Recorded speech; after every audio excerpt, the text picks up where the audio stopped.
I'm Mary Ann. I'm the president of APT. Welcome to everybody. Happy New Year. It's our first meeting of 2025, so we're pretty excited. I'm going to turn it over to Jim Murphy. He's going to introduce our first speaker. We have a speaker for about, he's going to talk 5 to 10 minutes. We'll have 5 minutes for questions. He's going to talk about WHYY's initiative with Philly Phun Phacts. So Jim will introduce him. Good evening. I have to lower this because Mary Ann's taller than I am. I want to introduce a man I only met recently, and he is I've been highly impressed by his knowledge of Philadelphia. He has written and produced over 100 Philly Phun Phacts. I've worked with him on about 16, and he's a delight to work with. I found out, and I didn't know this because I'm not awake early Saturday. He also is the voice of Saturday Weekend Edition at WHYY, and he fills in regularly on Morning Edition. Please welcome John Weber.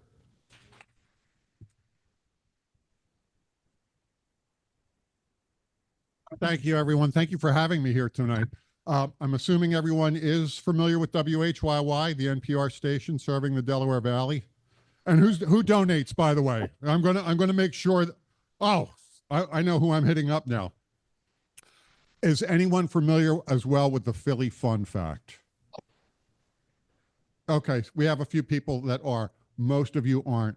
So what they are 1-minute vignettes about anything and everything having to do with the city of Philadelphia, the great city of Philadelphia, because there are so many interesting and unique things that take place in this city and have taken place over the last 200 plus 50 years. So we try to highlight those. I began doing it with the Historical Society of Pennsylvania. David Brigham, some of you may be familiar with him. And we were doing that for about 2 years. And I'm going to play one of those vignettes for you to give you an idea of what. I'm John Weber, and this is your WHYY Philly Phun Phact. Philadelphia has a long and rich history of newspaper publishing. But did you know that the nation's first daily newspaper was published right here in Philadelphia? David Brigham, head of the Historical Society of Pennsylvania, says the paper was called the Pennsylvania Evening Post. The Pennsylvania Evening Post was produced by Benjamin Town from 1775 to 1783. It was also the first English-speaking newspaper to publish the Declaration of Independence. Town initially published his newspaper 3 times per week, on Tuesday, Thursday, and Saturday evenings. The cost to readers was 2 pennies each paper, and his printing business was located on Front Street. The paper started daily publications in the spring of 1783, the first newspaper in the nation to do so. I'm John Weber, and that's your WHYY Philly Phun Phact. And they play for about a week. We do one a week. And we were doing that for about 2 years. And I was just about ready to give up on the Philly Phun Phact. Then I met this guy named Murphy, who injected new life into the Philly Phun Phact, who's been just a wonderful partner in doing Philly Phun Phacts. He suggested a lot of ideas. He has helped to write them because prior to Jim coming on board, I was writing them all myself. And let's play one of Jim if we could.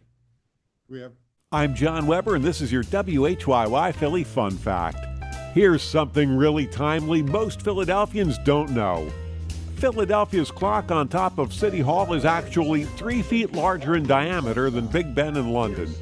In fact, our clock was once called Big Ben. You can easily see its yellow glow at night from all 4 directions, but especially from Broad Street. It looks smaller than Big Ben, though, because this clock is twice as high.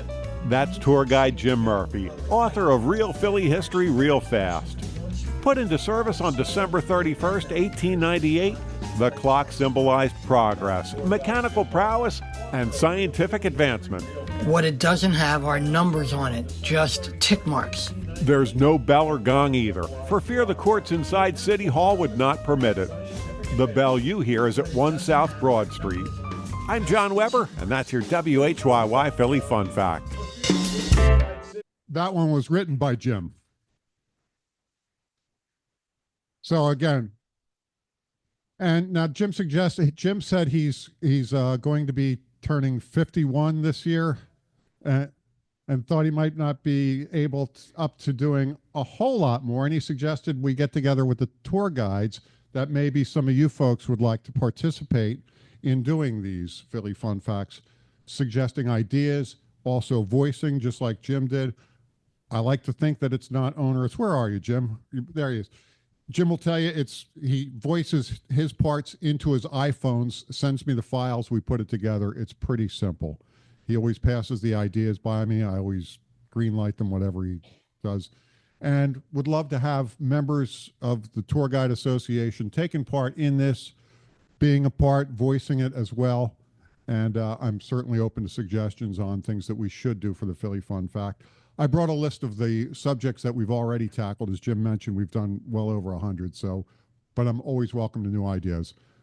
I know we're running short on time. I'll take any questions now.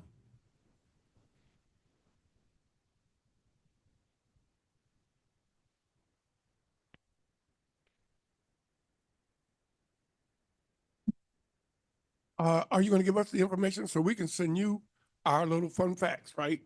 And, like, give it to Mary Ann and she'll put it on our letter. Oh, okay, we got it. So the newsletter that came out this morning, it was supposed to be yesterday, but I didn't get to it till today.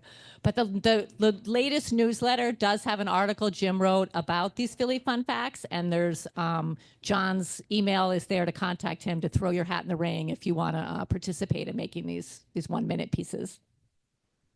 So that's probably the easiest way to check the newsletter. And here Jim's going to say something.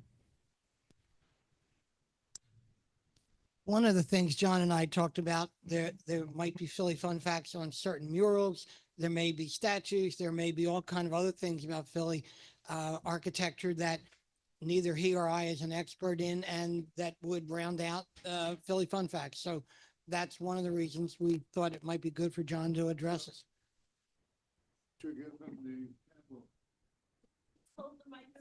Okay, he's suggesting I give John the handbook, which I certainly could do. The APT. Oh, handbook. okay. I will have to Right. send that to you. And also, just to let you know, we do themes from time to time. For example, February, Black History Month, we will be doing Black History in Philadelphia. March, Women's History Month, it's going to be Women's History. June, we do nothing but Pride, Philly Pride, so we're open to themes as well.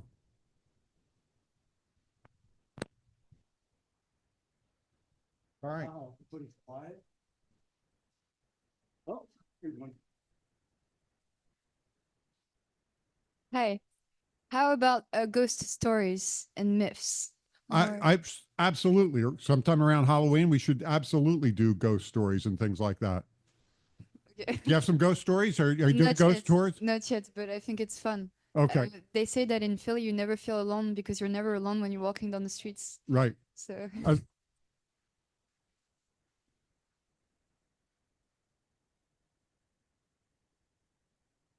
All right. Thanks, everyone. Yes, a big thank you to John.